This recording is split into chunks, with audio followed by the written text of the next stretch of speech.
Breaking news Telangana మంత్రివర్గంలో భారీ మార్పులు చోటు చేసుకోనున్నాయి. నెల రోజుల్లోనే కొత్త మంత్రులు కొలువుదీరనున్నట్లు వార్తలు వస్తుండటంతో ఆశావాహుల్లో ఆశలు చిగురుస్తున్నాయి. కేబినెట్ నుంచి ముగ్గురిని తప్పించి ఇద్దరు కొత్త వారికి అవకాశం కల్పించే దిశగా చర్చలు జరుగుతున్నాయి. సీఎం వద్దే ఉన్న కీలకమైన హోంమంత్రి పదవి ఎవరికైనా దక్కుతుందా అనే దానిపై ఆసక్తి నెలకొంది.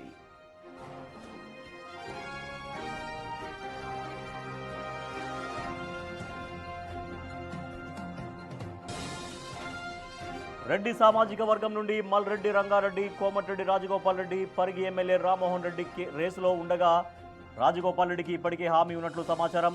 వెలమకోటలో ప్రేమ్ సాగర్ రావు, మైనంపల్లి రోహిత్ పేర్లు వినిపిస్తున్నాయి.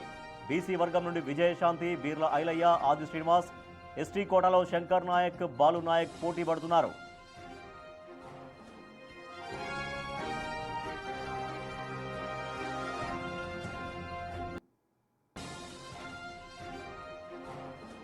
సామాజిక సమీకరణలతో పాటు ప్రాతినిధ్యం లేని రంగారెడ్డి, నిజామాబాద్ జిల్లాలకు ప్రాతినిధ్యం ఇచ్చే అవకాశం ఉంది.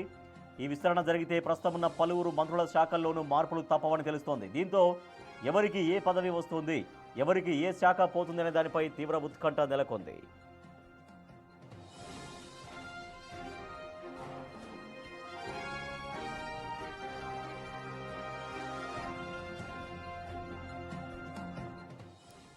తెలంగాణ మంత్రివర్గంలో భారీ మార్పులు చోటు చేసుకోబోతున్నాయి. నెల రోజుల్లోనే కొత్త మంత్రులు కొలువుదీరబోతున్నట్లుగా వార్తలు వస్తుండడంతో చాలా వరకు ఆశలు చిగురుస్తున్నాయి. కేబినెట్ నుండి ముగ్గురిని తప్పించి ఇద్దరు కొత్త వారికి అవకాశం కల్పిస్తారు అన్నటువంటి టాక్ నడుస్తోంది. మా ప్రతినిధి హేమ మరింత సమాచారం అందిస్తారు. హేమ, కసరత్తు కొనసాగుతుందా? చర్చలు కొనసాగుతున్నాయా? కేబినెట్లో మార్పులు చేర్పులు జరగబోతున్నాయా?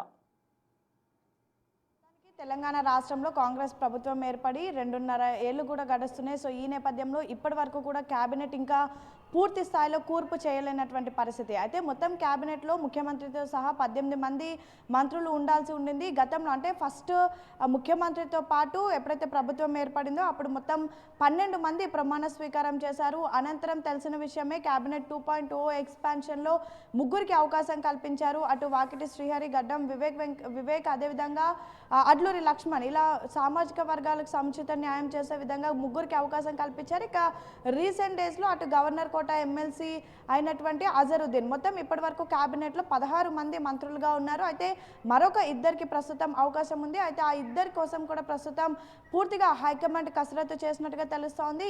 ఈ నెల ముగిసే వరకు కూడా పూర్తిగా మిగతా ఇద్దరు మంత్రులతో కూడా ప్రమాణ స్వీకారం చేయించే దశగా ప్రయత్నాలు చేస్తున్నట్టుగా కూడా తెలుస్తోంది. ఇప్పటికే పలుమార్లు అటు ముఖ్యమంత్రిని అదేవిధంగా పీసీసీ చీఫ్ మహేష్ కుమార్ గౌడ్ని పిలిచి ఇదే అంశంపైన మాట్లాడినట్టుగా తెలుస్తోంది.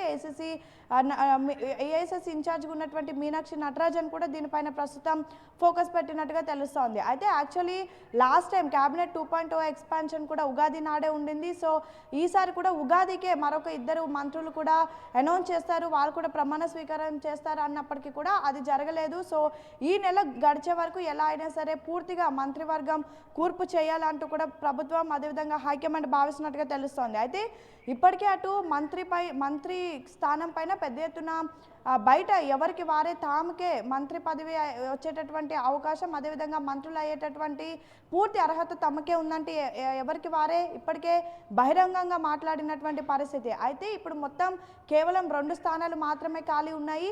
అయితే ఈ 2 స్థానాలతో పాటు అదనంగా మరొక 3 స్థానాలు కూడా కల్పించే విధంగా కూడా ప్రస్తుతం కసరత్తు చేస్తున్నట్టుగా తెలుస్తోంది. మొదటిగా ముఖ్యమంత్రి రేవంత్ రెడ్డితో ఎవరైతే 12 మంది ఎమ్మెల్యేలు ప్రమాణ స్వీకారం చేశారో ఇప్పుడు రెండు బెర్తులు ఖాళీగా ఉన్నాయి. ఇద్దరు కొత్త మంత్రులు ఒకటి రావడం ఒకటైతే, ఇప్పుడున్నటువంటి మంత్రుల్లో ఒక ముగ్గురిని తప్పించేటువంటి ప్రయత్నం జరుగుతోంది.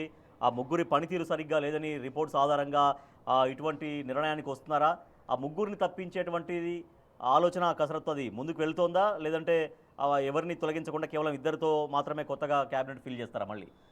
ఎస్, చాలా రోజుల నుంచి అటు ఒక ముగ్గురికి ఇందులో స్థానచలనం జరుగుతుంది. వాళ్ళ ముగ్గురిని కూడా తొలగిస్తారు అంటూ కూడా పెద్ద ఎత్తున చర్చ జరుగుతుంది. అయితే ఆ ముగ్గురు మంత్రులు ఎవరు అనేది ఇప్పటికే హైకమాండ్ నిర్ణయించుకొని వాళ్ళకు కూడా చెప్పినట్టుగా సమాచారం. సేమ్ టైం కొంతమంది శాఖల్లో కూడా మార్పులు చేర్పులు జరుగుతాయి అంటూ కూడా పెద్ద ఎత్తున చర్చ జరుగుతోంది. అయితే ఏ క్షణానైనా సరే హైకమాండ్ కొంతమందికి షాక్ ఇచ్చి మరికొంతమందికి గుడ్ న్యూస్ చెప్పే దశగా కూడా ప్రస్తుతం ఉన్నట్టుగా తెలుస్తుంది. అయితే ఇప్పటికే అటు మనం చూసుకుంటే రెడ్డి సామాజిక వర్గం నుంచి కోమటిరెడ్డి వెంకటరెడ్డి, మల్రెడ్డి రంగారెడ్డి పేరు కూడా పెద్ద ఎత్తున వినిపిస్తుంది. ఇప్పటి వరకు ఉమ్మడి రంగారెడ్డి జిల్లాకి ఇంకా మంత్రి పదవి ఇవ్వలేదు కాబట్టి ఖచ్చితంగా మల్రెడ్డి రంగారెడ్డికి అవకాశం కల్పించాలి అంటూ కూడా పెద్ద ఎత్తున ప్రయత్నాలు చేస్తున్నట్టుగా తెలుస్తోంది. సేమ్ టైం మొదటి నుంచి కూడా అంటూ తను బీజేపీ పార్టీ నుంచి కాంగ్రెస్ పార్టీకి వచ్చింది, తనకు మంత్రి పదవి అవకాశం ఇస్తారు అని మాట ఇచ్చిన తర్వాత వచ్చానంటూ కూడా మొదటి నుంచి కోమటిరెడ్డి రాజగోపాల్ రెడ్డి చెప్తున్నారు. సో తనకు ఒకవేళ అవకాశం కల్పిస్తే కోమటిరెడ్డి వెంకటరెడ్డిని అటు ఏదైనా హైకమాండ్లో అంటే ఏసీసీలో తనకి ఏదైనా పదవి ఇచ్చేటటువంటి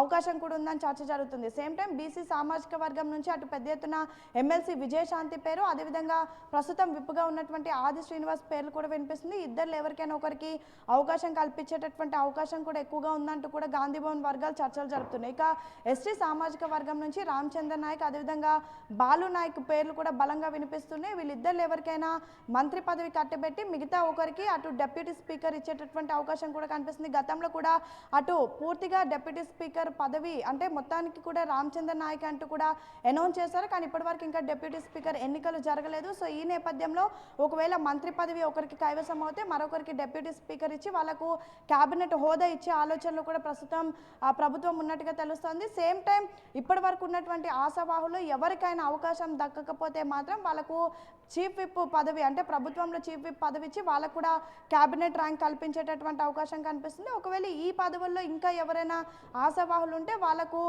కార్పొరేషన్ చైర్మన్ ఇచ్చి కొన్ని కార్పొరేషన్ చైర్మన్కు క్యాబినెట్ హోదా కూడా ఇచ్చేటటువంటి అవకాశం ఉంటుంది. ఆ విధంగా ఇచ్చే ప్రయత్నం కూడా చేస్తున్నారు. మొత్తానికైతే ఈసారి క్యాబినెట్ ఎక్స్పాన్షన్లో అవకాశం దక్కించుకునేది ఎవరు అంటూ కూడా పెద్ద ఎత్తున చర్చ జరుగుతుంది. ఆ ముగ్గురు మంత్రులు ఎవరు, వాళ్ళని తొలగించడానికి గల కారణాలు కూడా ఇప్పటికే ఆ ముగ్గురు మంత్రులకు చెప్పినట్టుగా తెలుస్తుంది. ఇక కొత్త వారికి కూడా ఒకవేళ ఆ ముగ్గురిని తొలగిస్తే మొత్తం 5గురికి అవకాశం ఉంటుంది. 5గురికి అవకాశం కల్పించిన తర్వాత ఇంకెవరైనా మిగిలితే వాళ్ళకి కార్పొరేషన్ కానివ్వండి, చీఫ్ విప్ కానివ్వండి, సేమ్ టైం డిప్యూటీ స్పీకర్ కూడా ఇచ్చి వాళ్ళకు క్యాబినెట్ హోదా కల్పించేందుకు కూడా ప్రస్తుతం హైకమాండ్ ప్రయత్నిస్తుంది. మొత్తానికైతే ఈ నెల ఆఖరులోగా పూర్తిగా అందరికీ మొత్తం పూర్తి క్యాబినెట్ కూర్పుకైతే హైకమాండ్ సర్వం సిద్ధం చేసిందని చెప్పొచ్చు. రాజేష్.